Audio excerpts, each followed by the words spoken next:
Hey y'all, I'm Hope, and today I want to talk about all the books that I read in August. This was an interesting reading month for me because I usually struggle with audiobooks, but most of what I read in August was on audio. So I'm working as a GA on campus where I'm going to school, and I have a lot of time while I'm working to listen to audiobooks. I'm doing a lot of very tedious stuff where I just gotta upload a bunch of documents or scan stuff, and so when I first started training, I asked about, can I wear headphones? And I was told, yes, you're allowed to. In fact, you're encouraged to when you're doing these, really tedious things. So that's been really fun. I've had a lot of time to listen to audiobooks, so I imagine that I'll be listening to more audiobooks as I kind of move forward. Yeah, August was an interesting month, and it was kind of an experiment for me to see how well I could actually listen to audiobooks while I was working, and the answer was pretty well. So I think to start, I want to talk about the two arcs that I read in August, because this was very exciting. Both of these books have since come out, so I'm not ahead of time here, but I did get to read them, and that was a very exciting experience for me. So the first one that I read was The Babysitter Lives by Stephen Graham Jones. This one was really fun. This is a audiobook only release from Stephen Graham Jones, and it's a story about Charlotte, who is Native American, and she's in this kind of small town with kind of small town ideas and sentiments, and she's preparing to take, I believe it's the SAT. She's gonna take this exam, she's gonna get out of town and go to college somewhere. That's her plan. But the night before Halloween, which also happens to be the night before her SATs, Charlotte goes to babysit the Wilbanks twins. And this job seems like it'll be like any other job, except that she quickly realizes that they're not alone in the house, and she's now having to try and protect these two children from some sort of entity that is haunting the house. And to complicate things further, the house is the site of a horrific murder-suicide that happened 11 years ago. So Charlotte's up against a lot and somehow has to figure out how to save these children and also be ready for her exam in the morning.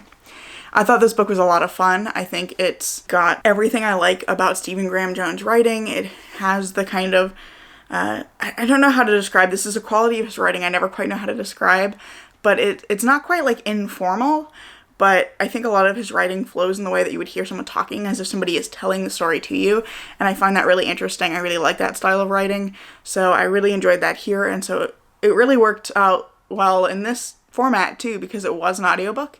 The narrator, Isabelle Starr-LeBlanc, did a fantastic job. I really enjoyed all the different voices that she did for the characters, and it was really easy to follow along with while I was working, and I think that the creepiness and the scares in this book are really effective.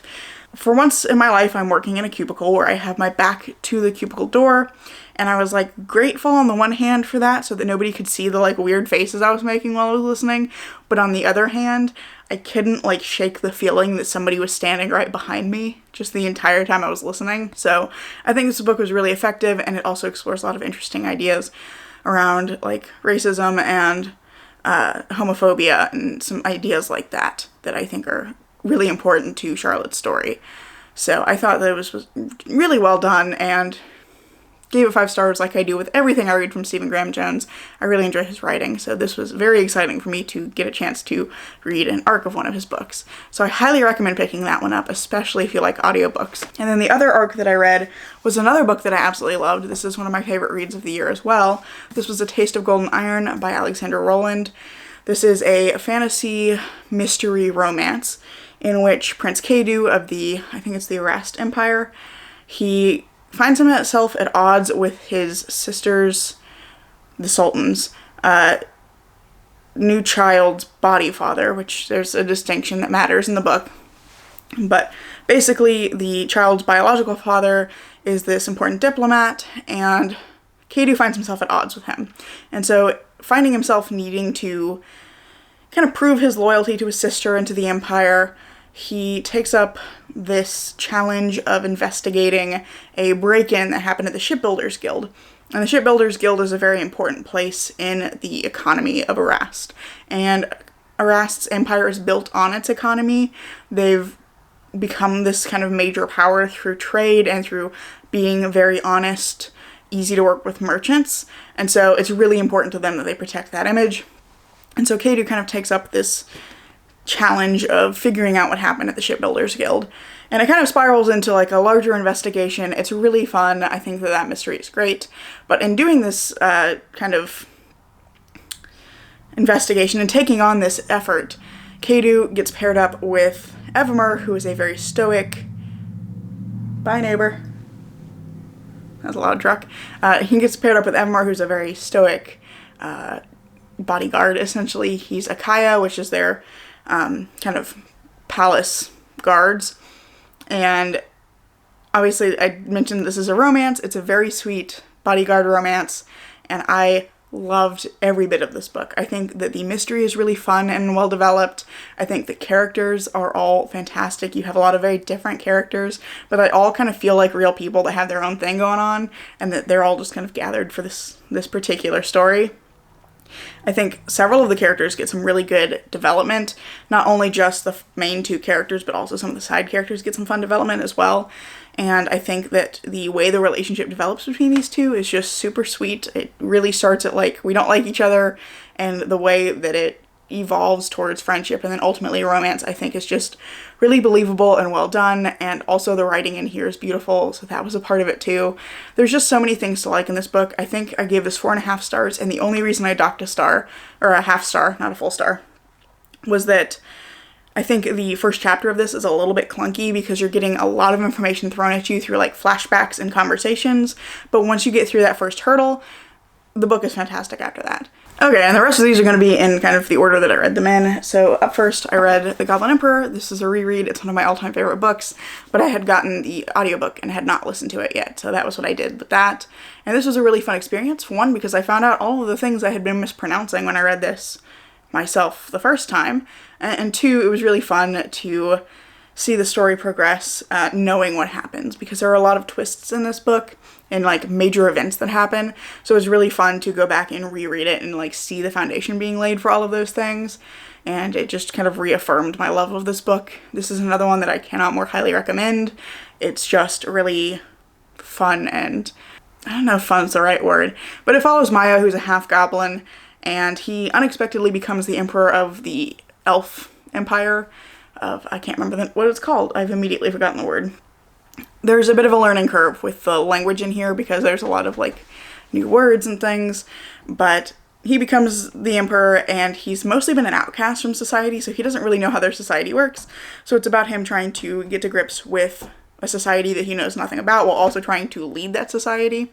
So there's a lot of challenges that he faces, and I really like Maya's journey of like totally not believing himself to kind of reaching a point where he's beginning to become confident in his decisions, and that to feel that he does have a part to play in the greater landscape of his world. After that, also an audiobook, I read It by Stephen King. I started this almost a year ago to the day that I finished it. I think it was like 300-ish days or something. So it took me almost a full year to read this book, but I finally conquered it, and it was fine. I think that Stephen King's writing is really good, and he's a great storyteller, but for this particular book, it was a lot of really good horror, bogged down in a lot of just like unnecessary scenes, a lot of unnecessary stuff. Particularly, there's a lot of racism, anti-Semitism, homophobia, misogyny. There's a lot of that in here, and a lot of it isn't necessarily directly related to the horror that is Pennywise. It's just kind of there as like, I guess supposed to be context because it's set in the 80s, but there were points of it where it just got to be like excessive. Like, yes, I've gotten the point, and now we were just beating a dead horse. It was kind of what was happening. And yeah, I think it's pretty good, and I think if you're interested in the story, you should read it. It's definitely an experience, but it's not a book that I would like recommend to everyone to read. Then the next thing I read was A Prayer for the Crown Child by Becky Chambers, which is the second book in the, I don't remember what, the Monk and Robot series, yeah. So this was just as charming as the first book. It follows sibling ducks and the, was it marvelous or splendid speckled mosscap, as they now are returning from the wilds and going into the human cities so that the people can meet a robot. And it's just very charming. They're traveling around, they're interacting with people, they're asking what do people need and getting a lot of different answers. There's a lot about like the different ways that people view technology in the world. There's, again, similar to the first book, a lot of question of like purpose, like what does it mean to have a purpose? Is a purpose necessary to live a fulfilling life? So I thought this was a really great continuation of the series. It was just as charming as the first book, and I really enjoyed it. After that, I read Orionoka, which is one that I read for a class. This is one of my all-time least favorite books. I hate this book with a passion, but I had to reread it for class, and I would say the one thing that I can give this book is that I got more out of it the second time through. And then the last thing that I read this month was The Science of SciFi by Aaron McDonald. This is actually an Audible original like series of lectures, and it's a physicist, Aaron McDonald, who is essentially explaining physics using sci-fi as a touch point for that, particularly Star Trek, Star Wars. I can't remember some of the other things that she used. I think my issue with this is that because it is so science and math heavy, audio was really not the right form for this. I felt like I needed visuals to kind of get what she was saying, and so it was a little bit forgettable for me, was what it was. So yeah, I think this is really fun, and if you're interested in either sci-fi or physics, I think it's really like worth a listen. I just struggled personally with not really remembering it because, again, I just needed some visuals because it was so science and math heavy. But it was very interesting, and I liked her use of kind of popular science fiction to either explain things, or in some cases she was looking at some of the things that we see in science fiction and talking about whether those would be possible with our current understanding of physics and our current technology. So it was really interesting, just not totally memorable for me.